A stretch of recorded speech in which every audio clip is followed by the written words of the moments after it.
When shocked in Rome. Traveling is the perfect way to find amazement and inspiration in our lives. However, foreign customs and habits can be very different from our own, and they may sometimes surprise or astonish us.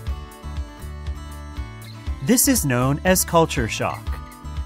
Let's meet some travelers and learn how they survived their cases of culture shock.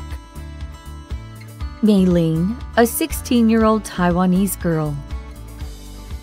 I really enjoyed my memorable trip to France last year, except for one thing: French greetings. Once, I was introduced to one of my cousin's girlfriends. Like most Taiwanese people, I smiled and said hello. But the French girl grabbed both my shoulders and kissed me on the cheek. As it was happening, I was shocked and didn't know what I should do.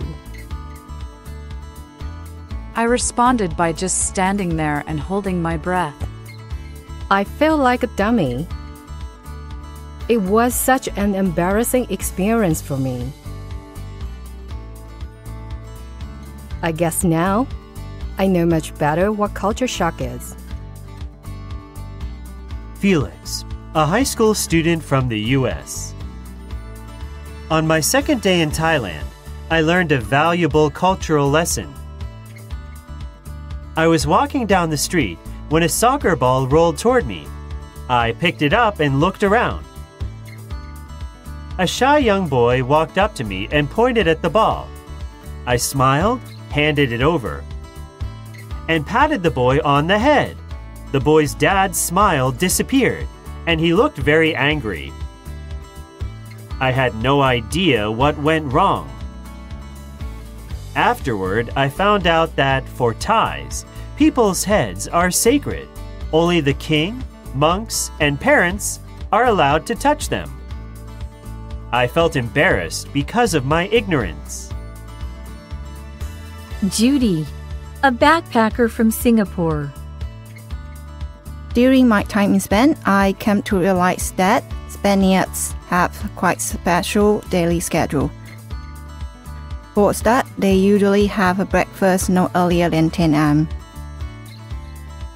In fact, it's common for them to skip this morning meal altogether. Their lunch break, on the other hand, feels like it lasts forever.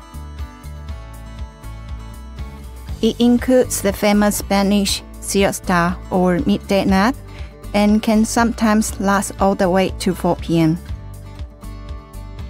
6 p.m. is the time for afternoon snack, and most people only get off work at 8 p.m.